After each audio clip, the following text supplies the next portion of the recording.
Welcome inside the War Room. I'm your host, Andrew Valancourt, and we're back today for episode 89 of the Dynasty War Room podcast. On today's show, we're going to talk about victory laps and biggest misses from the 2025 season. So I've got a nice long list here of a bunch of the things that I got right, a bunch of the things that I got wrong from this past year, and we're going to discuss all that in depth here. But first, just want to say to everyone, welcome back. I know we've had a few weeks off now, about a month to be exact. Didn't expect the little hiatus to be quite that long, but between the holiday season with Christmas and New Year's, an unplanned trip to the Peach Bowl in Atlanta, where I was rooting for my Indiana Hoosiers, things got a little bit crazy. So I had to just keep pushing the show back. Figured it was a good time of year for a bit of a break for everyone from fantasy football. And now we're back. We're through the second round of the NFL playoffs. We have the championship games coming up next weekend. We have the Rams and the Seahawks, and then the Broncos and the Patriots. We have the college national championship game featuring my Indiana Hoosiers, which is happening tonight. We are recording this on Monday, January 19th. So by the time you are hearing this podcast, you will know whether I was having a very great night, or if I went to bed very sad. So hopefully it's a positive outcome tonight for the Indiana Hoosiers in the college national championship game, who features some of the big-time rookies that we'll be talking about throughout the next few months leading up to the NFL draft. But before we turn our focus to the rookies and to 2026, I want to recap 2025, talk about the things that I got right, that I got wrong. I think it's an important exercise to kind of review how you were thinking, see whether the process was right, see what kind of takes were correct, and learn from it moving forward. Because if you only just focus on the things you got right, you're not going to get better. And so we're taking a look here at everything, good and the bad. And I'm pleasantly surprised to report that it looks like the list of victory laps is longer than the list of big misses. So that's good. That's what we're aiming for. And, so we had some big hits, some big misses. We're going to talk about those. But first, I want to remind everyone to follow us on social media. We are on everything out there, Spotify, Apple, YouTube, you name it. And we're on Twitter, we're on X, everything. So whether it be social media with, like I said, the Twitter account, on YouTube, our handle there is at Dynasty War Room, same as the Twitter page. And then follow us on your podcast platform of choice. And again, Spotify, Apple, YouTube, iHeartRadio, whatever it is out there that you listen to podcasts on, we are there, and we appreciate your support and checking back in after, like I said, about a month off. And if you have not already, kick off the new year here in 2026 by downloading Fast Draft. And if you deposit using my code WARROOM, all one word, WARROOM, you can get up to a $50 deposit match when you download the app, play through any contests, and we are approaching best ball season in the off season, so we're going to talk a bit about that throughout this, this year on the podcast. We're going to try to get into that a little bit more, and so we encourage you to go check that out. And let's just jump on into the show. We've had enough of my little rambling here at the beginning, but just wanted to catch everyone up on what's going on and why we had 4 or 5 weeks off there. And moving forward, though, we should be back to a more regular schedule. Like I have said before, I will be posting show updates on the Twitter page about when we're going to be having shows, not having shows, that kind of thing. But generally speaking, as we get into the off season, I am aiming for a weekly schedule. On Mondays is when the shows will be released. I typically will record them on a Sunday. There could be periods of time where it is every other week, just given the nature of my schedule with my real life job and all that kind of thing. But we'll work through that together. But I'll have you covered for all the big important stuff as we dive into the rookie class and get into the draft season. So let's kick things off with my victory laps. So the things that I got right, whether it be from buy and sell shows, from my breakouts or busts, rookie takes, my guys, the whole 9 yards. So throughout every offseason, we do a lot of these shows, usually starting in about May after the NFL draft, where, we kind of have all the information and we know what players are on what teams and the coaching situations and all that stuff. And so from May through the end of August, we have all these big shows where I really enjoy going through all the divisions, all the teams, talking about the players that I really like and how I would be approaching the Dynasty fantasy football landscape as we enter the next season. So a lot of these takes are going to be from, those shows. I'm not going to talk too much about in-season stuff because I think it's the flow of that is a little bit more up and down. It's a little bit easier. I think more people are interested in what takes I get right and wrong that help you build your teams in the offseason, particularly since this is primarily a dynasty show, as opposed to kind of the redraft focus of the week-to-week start, sit, that kind of thing. So let's kick things off back with some shows from May of 2025, where I got a couple of nice picks right in our buys episode that was released in May. And the big one that is going to appear on this list a few times is going to be Drake May. So I had Drake May as a buy candidate in May. I talked him up a bunch in May and June as a breakout candidate, somebody that I thought was primed for a big step forward with the new coaching staff, the improved offensive line. They added Stephon Diggs and improve the running game, etc. So Drake May was somebody that had the rushing upside. He delivered on that. He was an MVP candidate, and so definitely a big hit this year was having Drake May as a buy pretty early on. I was on top of him, and especially after being a little bit lukewarm during the draft process as a rookie, I think I liked what I saw from him during his rookie season, especially down the stretch, which helped put him in that category. And then if you took a chance on him, he rewarded you big time, obviously, this year with his performance. Now, some of the other guys that I had as buys back in May, Javonte Williams from the Cowboys, who ended up having a great season down in Dallas as the lead running back. Chris Olave, who really had a surprisingly good season with the Saints. Tyler Shuck seems to be the dude there moving forward at quarterback. Obviously, we're going to have to pay attention from an injury standpoint with the blood clots and whatnot that Olave suffered there at the end of the season.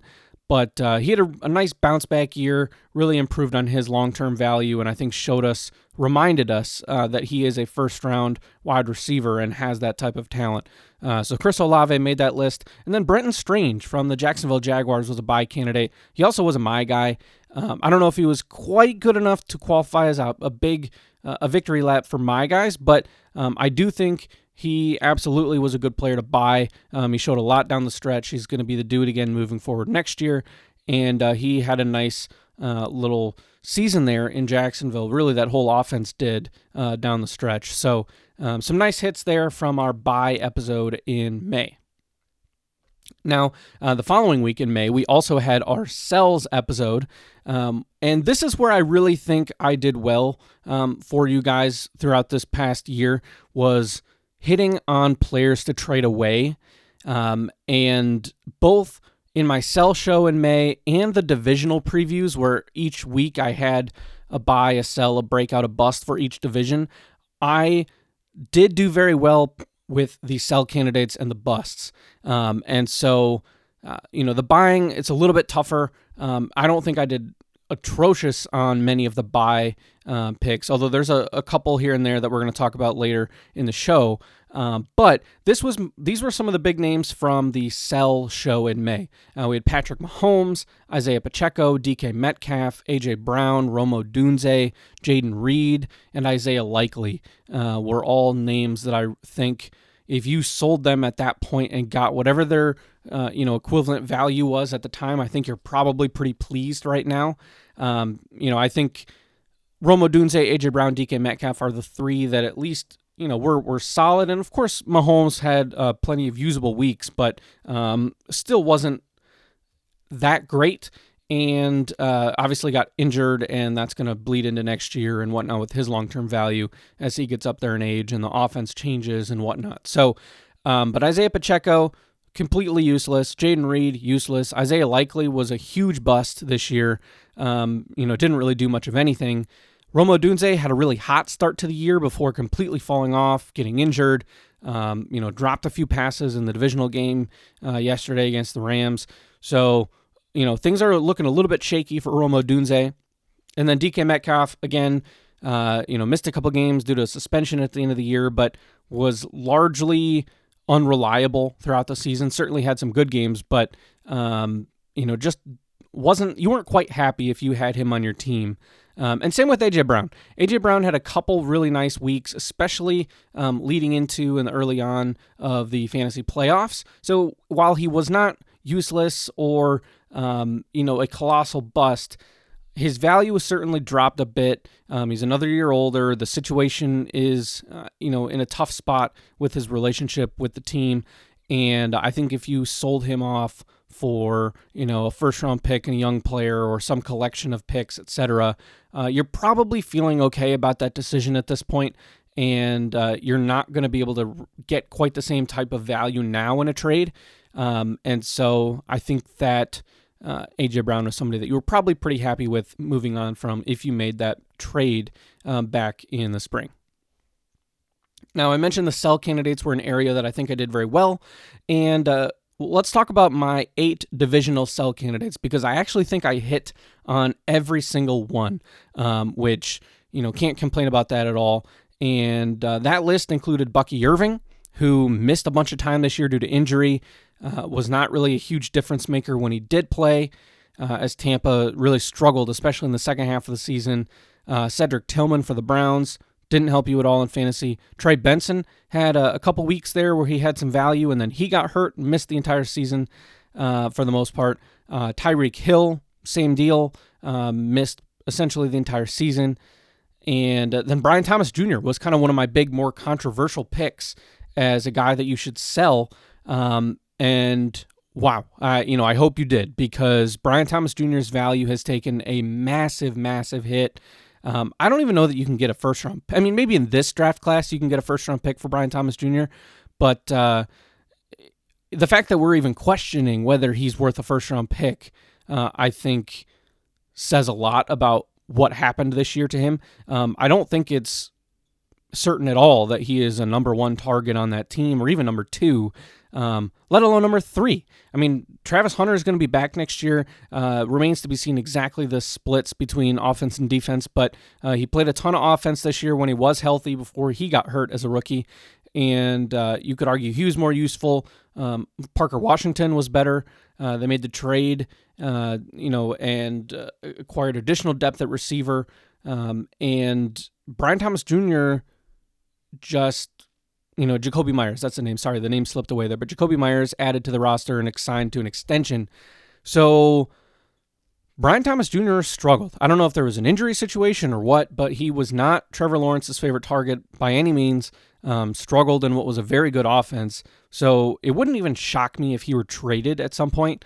But we'll see what happens. But that was definitely a hit in terms of calling that out as a sell, because you could have gotten 3 first-round picks, 2 first-round picks, and a player. I mean, he was being valued as a top 10 player, a top 6 dynasty wide receiver, and that's when you get to that type of value after a rookie season. We've seen it sometimes with the quarterbacks as well, where they have these great rookie seasons and then they fall off. Take a look at C.J. Stroud. Brian Thomas Jr. doesn't happen as often with other positions, but unfortunately, it looks like Brian Thomas Jr. might have fallen into that kind of trap. The rest of that list included David Montgomery, who was largely unhelpful throughout the season as Jahmyr Gibbs really took over that backfield in Detroit.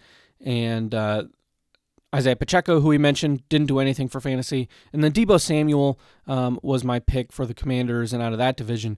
And he was okay for some portion of the season, but by and large, he wasn't really somebody that was a big difference maker. He didn't last throughout the entire season as a must-start guy. And now he's, again, another year older. I think I think the Commanders are actually in some trouble moving into next year. Or obviously there were the quarterback injury issues and whatnot, but pretty strong list of sell candidates for the division from each division as a whole. So pretty happy with that list. I'll try to have another list of good sell candidates again this summer to keep up with what we did last year. Now, in the same type of vein here, my bust list from June. We had a lot of bigger name players here and middling players that there was some hype around that I called out as busts. And let's start with the quarterback position. Jordan Love, Tua Tagovailoa, both not that great this year. Tua especially was not helpful at all. He could fall into that useless category for fantasy this year. Jordan Love, okay, but I think Jordan Love really solidified himself as just a guy, just an average quarterback. Not bad, but not good. He's okay. And, for fantasy, given where he was being valued, if you were able to move off of him and turn him into some other quarterback, someone at the time, you could have made a swap for a Drake May. A Justin Herbert was in that conversation. I mean, there were names. I remember a couple years ago or last summer, we were talking about startup draft, and I was on the clock stuck with a decision between. It was for the Listener League, actually, so 2 summers ago now. Herbert or Jordan Love in a startup in the middle of the second round. And I went with Herbert, and looking back, it looks like I made the right decision, although he has struggled a bit as well. But Jordan Love, just a guy. Isaiah Pacheco was on this list. David Montgomery, another repeat. And then Keon Coleman was on this list as a bust. And there was, a lot of hype coming into this year with him as, hey, he's had his rookie year. He's got all that stuff out of the way. He's going to be ready to go. Second-year breakout. And instead, he was a healthy scratch at times. Still just really has struggled. The playoffs, couldn't catch that ball in the end zone.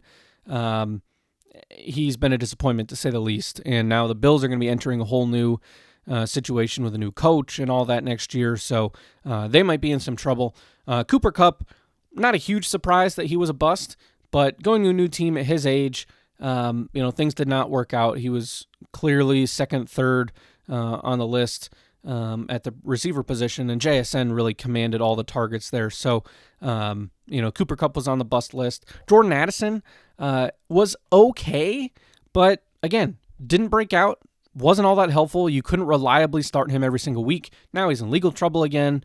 So Jordan Addison, I think, a good call for the bust list. And then Jonnu Smith, tight end who went from Miami over to the Pittsburgh Steelers, and he was another guy that you just could not reliably start on a week-to-week basis, and was a disappointment, especially compared to his huge season last year. So let's talk about some rookies. We'll finish with the my guys that I hit on, but we'll talk about some rookie takes that I got right, and then we'll move into all the things I got wrong. So I think when it comes to rookies, a couple of my best takes. One was about a rookie sleeper, and that was Woody Marks. He was somebody that I was really high on. I drafted him a ton. I have him in, I think, 5 or 6 of my leagues, and he was an honorable mention, my guy, as well, and somebody that I was aggressively targeting kind of at the 3-4 turn in rookie drafts, and I think that was a big hit. Took over the starting job, had a number of nice weeks for fantasy, had a few moments of disappointment once the expectations really got high for him, but compared to, kind of the preseason expectation of, hey, this is a second or third string guy, and, maybe just a situational pass catcher, that sort of deal, he really worked out well for Houston and should be in the mix moving forward, whether as a starter or in a committee. Also, some rookies that I, were right on. Colston Loveland. This take actually kind of fluctuated a bit throughout the season. I was really, really, really high on Colston Loveland coming into rookie draft season, coming into the NFL season. I had him as my number 7 overall player, ahead of Tyler Warren, ahead of Quinshon Judkins, and I think that I got it right. There was a portion, weeks like 4 through 6, that early to mid portion of the season where Tyler Warren was playing great, and Loveland was barely seeing the field. He was battling injuries, and it felt like, Tyler Warren he's the dude, and Loveland, still a lot to prove. Well, as things went on, in fact, that actually remained the same through, I think, like week 9 or 10 when we did our midseason rookie redo. And I took Warren ahead of Loveland at that point. I should have stuck to my guns because Colson Loveland ended the season on an absolute heater. He seems to have evolved as Caleb Williams' number one guy. I mean, it was Rome Odunze taking that spot from DJ Moore. But as the year went on, Loveland really, really broke out and showed why the Bears took him at number 10 overall ahead of Tyler Warren. And I think he is up there probably as the number 3 Dynasty tight end behind Bowers and McBride. And so Loveland to me is, really in a great spot moving forward. I do think he's still a tier behind the Bowers and McBride, but certainly could be in that tier within a matter of a year. So, and this is not to say, again, that Tyler Warren is a bust or anything like that. Tyler Warren was still great. I still have high hopes for him moving forward. The QB situation with the Colts obviously is a tough situation. We don't know whether or not Daniel Jones is going to be ready to go to start the season, or it'll be Anthony Richardson or somebody else that they bring in or sign, etc. But both good players, and I think that was my take pretty consistently throughout the year was I like both tight ends, but I just think Loveland has a chance to be special. He's such a young player. He was only 21 when he got picked, and he's in a really, really good spot moving forward for Chicago, which had a really nice season. Losing in overtime yesterday to the Rams, but the future is bright for Chicago and some of these guys. Luther Burden, another player that had a nice finish to the season there. But, Colson Loveland, I think, is going to be the number one guy moving forward.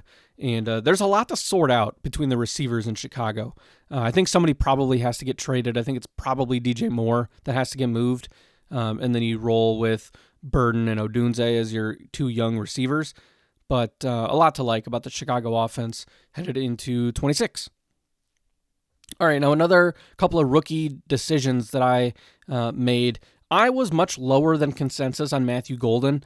He was never somebody that I was interested in taking in the first round of a rookie draft. Really, even in the early part of the second, I was not that excited about him. He was somebody I think right in the same area as a Trey Harris, Jaden Higgins, but just was not a player that I took anywhere. I was very skeptical about his profile headed in the draft, really more of just a speed guy that had a couple nice games in the college football playoff, but no, really breadth of experience and production from college. And I'm always a little bit scared of those guys. And, Lad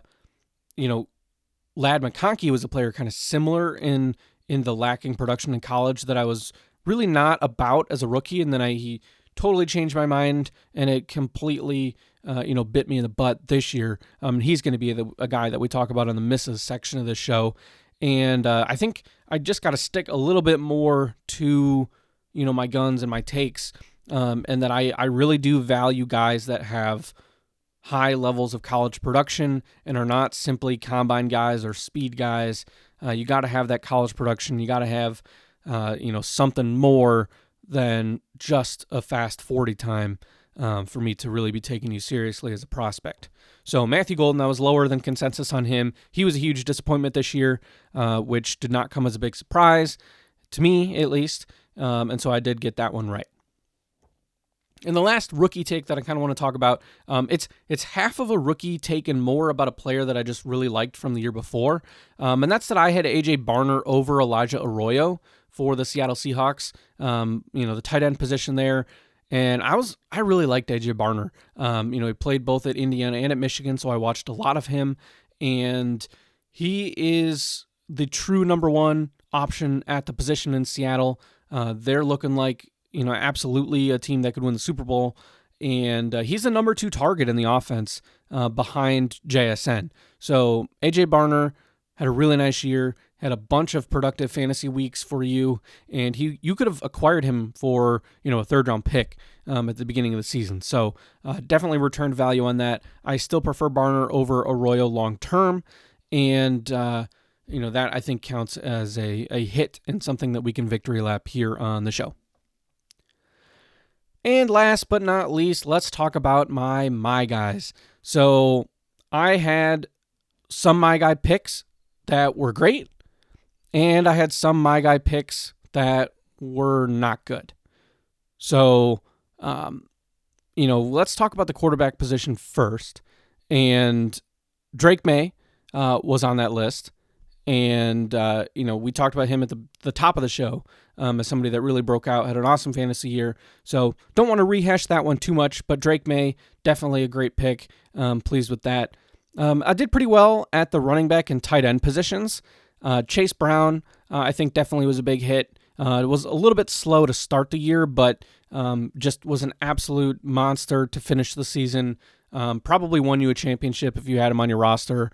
And Tucker Kraft, Colston Loveland, two big players at tight end. Now, I know Tucker Kraft ultimately got hurt, but he was so good for the first portion of the season when he was healthy. I think he is clearly the number one guy in Green Bay. And, he's kind of pushed himself into that upper echelon group of tight ends. So those were really the four huge, great picks for the my guys. I had a handful that I think were good, but I don't know if they were quite good enough to victory lap. I mentioned Woody Marks. Tony Pollard was an honorable mention. He had some pretty nice weeks. And then Travion Henderson took a long time to break out, but when he did, was really awesome for fantasy. Same can be said with RJ Harvey. And, Bo Nix had a few nice weeks. Wasn't quite as good as I expected. So I don't really think that he qualifies as a victory lap. I think he was fine. And then same can be said about Drake London, who was a my guy at receiver, had some incredible weeks. But then he got hurt and he missed, the chunk of the season that mattered most. So I think that one at least was a good pick, but, a little bit incomplete. I don't think he surprised people in the way that maybe Tucker Kraft did, which is why I felt I could include Kraft, keep London on the, it's fine level. But okay, with the my guy picks this year, a couple that were really good, had a few that were pretty bad as well, who we're going to talk about. I think one thing that I have figured out about my ability to evaluate players is I am a much stronger evaluator of running backs and tight ends, and I do seem to struggle a little bit with quarterbacks and wide receivers, which is a bit unfortunate as quarterbacks and wide receivers are the two most important positions in Dynasty Superflex leagues. But I do seem to have a pretty good eye for talent with the tight ends, especially, but also running backs. And so, in fact, going back kind of as long as I've played fantasy, I've always been a running back guy. It's always been the position that I'm looking at the most. I was kind of well known among my friends growing up for taking 3 running backs in a row to start redraft leagues. Back when everyone was playing standard scoring or half point PPR instead of full PPR, that was really the way to do it. But this year I think with the Chase Brown, Henderson, Harvey, Marks, Pollard to an extent, not too shabby, along with all the studs that of course, everyone would have liked. But, I did struggle with the quarterbacks that were not named Drake May, and, wide receiver, especially my guys, were pretty bad. So since we're on the topic, we can start there. We'll jump down the list. I was going to go into rookies, but let's talk about the my guy misses and get into some of the things that I got wrong from 2025. And I think the big one that comes to mind is obviously J.J. McCarthy. I was really high on him. I had him as a my guy. I had him as a breakout, and he was a huge disappointment, struggled mightily with turnovers. The offense just did not look very good. Now, I will note, I believe the Vikings had a winning record with J.J. McCarthy at the quarterback position, and the injuries, of course, made it very difficult to fully evaluate him, which is why I'm not fully giving up. I don't think this is a situation where he's a trade away at all costs or anything like that. I think he's a hold. You see what you have. Hopefully that he can figure things out in his second year as a starter, and that he can stay healthy. But the Vikings were a big disappointment on offense, and McCarthy takes a lot of the blame for that. Justin Jefferson struggled, and a lot of that came down to the quarterback play. So, unfortunately, that was a big bust for me that I got to wear. But, not dead yet. Still optimistic that he can turn into something. I just don't know that the odds of that happening are anywhere near as high as I think I initially believed. But he should still be the starting quarterback next year for Minnesota, at least the way things look right now. I would imagine they'll bring in a veteran kind of high-level backup. Think a Jacoby Brissett type of guy. But, he was simply not that good this year and definitely counts as a big miss. Now, some of the other my guys that I think were misses, they're really all just wide receivers. We talked about the tight ends. Brent Strange was another one that I think counts as a good pick, but not like a victory lap level my guy pick. But in terms of guys that I got wrong, definitely some of these wide receivers. Calvin Ridley, Josh Downs, Ladd McConkey was an honorable mention. Calvin Ridley was useless. He spent much of the year hurt. He did not play anywhere near as well as I imagined he would with Cam Ward. Tennessee did not air the ball out anywhere near the level that I expected them to. Fortunately, they did fire their coach. They're going to have a whole new coaching staff. So, hopefully for fantasy football's sake, that offense gets completely rehauled. And a couple of the young receivers had some nice seasons. Shamiri DK was probably the best one, although he's probably better as a return guy. He has some Rashid Shaheed to him, but they need to add a big time weapon at receiver. Calvin Ridley, unfortunately, I'm not sure that his value is ever going to fully recover to the point where you're going to be able to get much for him. But at this point, you're probably just holding on, stashing him. Really, same with all these guys. Josh Downs had some okay moments, but the connection just wasn't really there with Daniel Jones, which was unfortunate. It was definitely more Michael Pittman. Alec Pierce had some pretty nice moments this year, and Josh Downs really just was the number 3 receiver on the team, which was a bit of a bummer, and really number 4 when you factor in Tyler Warren. So I figured someone would do well with Daniel Jones. I wasn't sure how to feel about the Michael Pittman versus Josh Downs thing. Turns out Pittman was really the guy, and then, or at least for most of the season, and then it kind of turned into Alec Pierce. And then nobody was really very helpful by the end of the season, given the quarterback situation with Phillip Rivers and Riley Leonard. So Josh Downs definitely struggled. And then Ladd McConkey was, I think, a kind of a big surprising bust to me. I thought that he would be locked and loaded for a huge second year, but what really hurt him was the Chargers bringing in Keenan Allen. They play the same position, they play the same role in the offense, and Allen's just a guy that Herbert trusted, and it hurt McConkey a lot. So I'm optimistic that next year can be a bit of a bounce back. I don't know if he'll ever be quite as good as he was as a rookie, but I think he can certainly do better than what he did in 2025.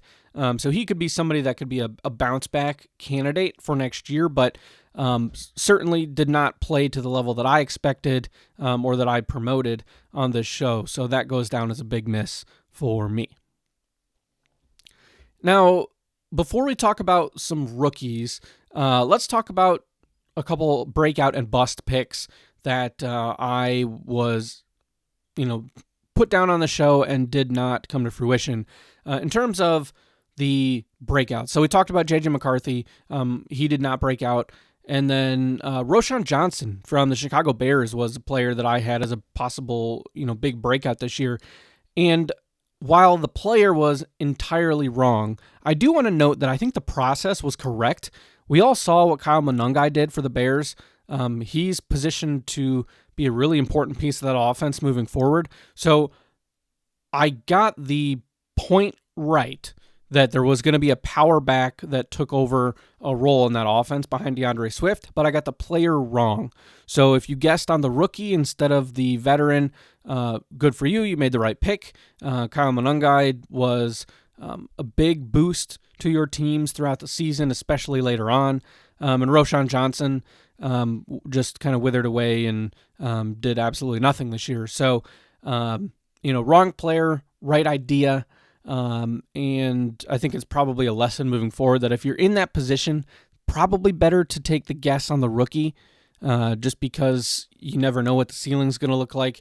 Whereas we had an idea that Roschon Johnson was, not exactly a special player, but I was a believer. I thought he had shown enough to get on the field, and that was not the case.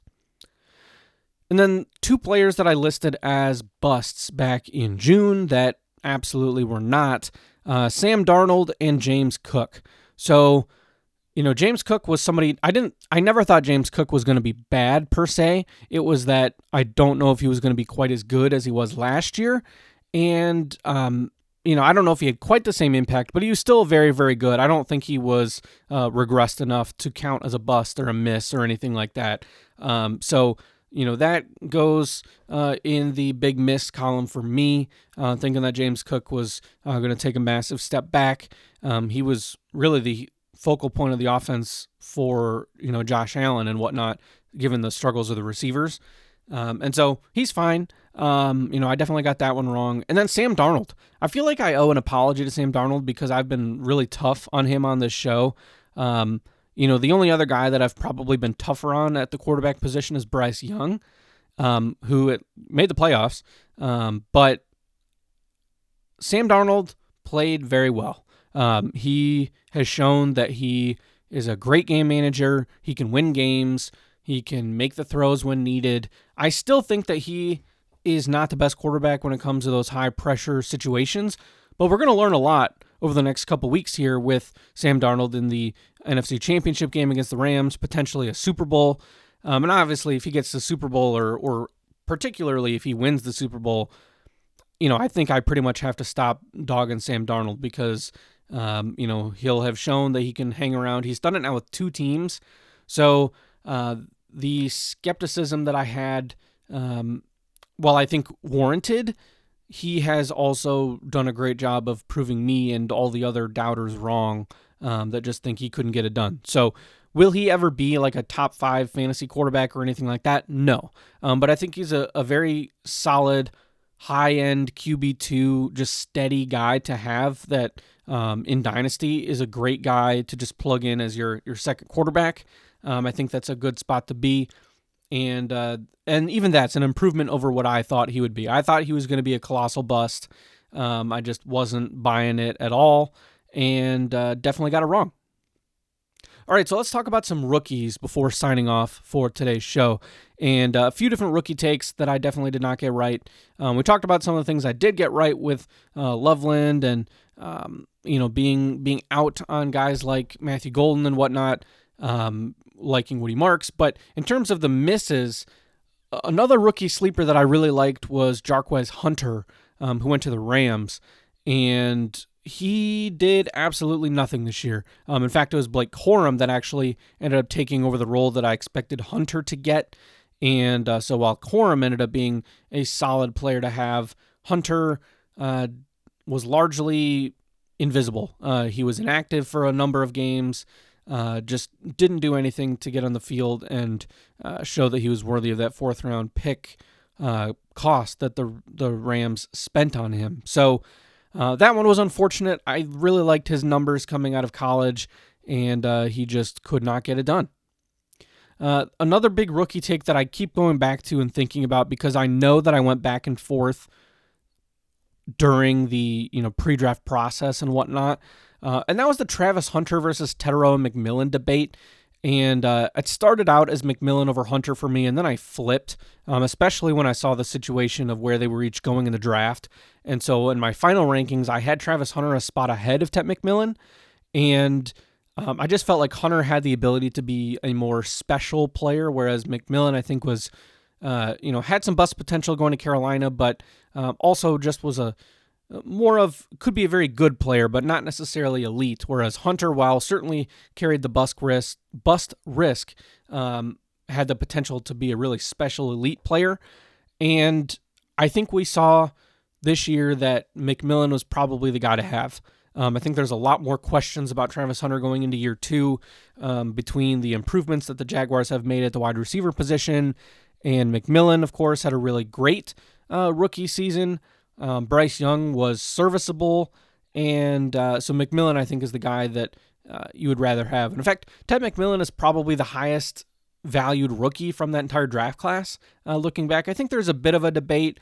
You could factor in the tight ends Loveland and Warren. You could factor in Genty, Hampton, Jackson Dart could be in that conversation. So the rookie draft class ended up turning out to be pretty good last year.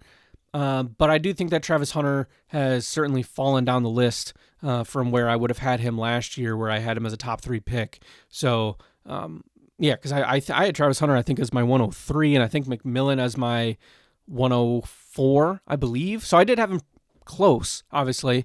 I had Hampton as my 102 behind Genty at the 101, and Henderson at 105, and Henderson and Cam Ward were at that 5 and 6 position, followed by Loveland and Judkins, and then Warren.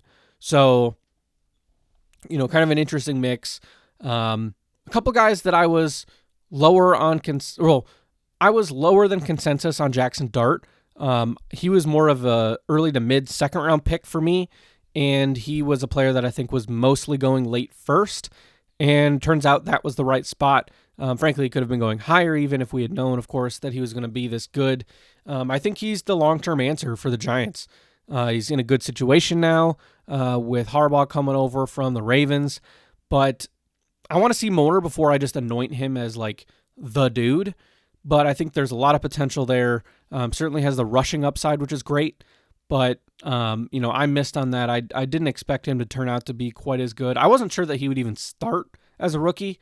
And so I think I just a little bit too much faith in Russell Wilson and the rest of that, lineup, and did not have enough in Jackson Dart. Another guy that, and this one I think goes for everyone. I mean, Caleb Johnson was a huge bust, probably the single biggest rookie bust that I can remember in a while, and completely atrocious. Never had a single usable game throughout the entire season, and every single person in fantasy got him wrong, unless you were somebody that just had him off your board or had him as a mid to late second round pick. I mean, just about every single person I can think of had him somewhere in the late first range, whether it was the 110 or the 112 or even the 201, 202, whatever, somewhere in that type of range in the draft. And he didn't do anything. And his roster position certainly is going to be up for grabs. It is by no means a guarantee that he's on the team or anything like that. But fortunately, we got a new coach in Pittsburgh, so who knows how things could shake out. But, at this point, you're just hoping that you can get anything out of Caleb Johnson because he stunk. I did not think he was going to stink this bad. I thought he was going to be a pretty solid player, and that was not the case. So there we have it. There is my list of big misses and my big wins, my victory laps from this season. I think looking back, I certainly was better at projecting when to move on from players and when to get rid of guys, as opposed to necessarily some of the breakouts and that sort of thing. But identified some good buy players and some good guys to give away, and I think the rookie stuff, looking back, was fine. My big position that was a little bit different than consensus was Colson Loveland, and I feel good about that. I don't think I had any other huge rookie takes that turned out to be terrible. I think obviously flipping McMillan and Hunter in hindsight would have been the way to go, but I think things worked out pretty well, and we'll look to improve on this here again in 2026 and end up with even more victory laps and even fewer misses. But as I mentioned at the beginning of the show, I think it's important to go through, take a look, see how things, how they shook out, because you got to have an idea of, how you're looking at things, if you're doing it the right way and that sort of thing. So I think we're on the right track, and I appreciate you all who tuned in for all the various episodes throughout the year, and we'll try to be a little bit more consistent here as we get into 2026, and we'll be tweeting out some various schedule changes as they come up over on the Twitter page, so go check us out there, like I mentioned, at Dynasty War Room, and go give us a follow. So thank you all very much for tuning in to our first episode of 2026. I am expecting to be back next week with another show. I think we might dive into the rookie class a little bit, and so stay tuned for all that. I appreciate you My name is Andrew Valancourt, and you have been listening to the Dynasty War Room podcast.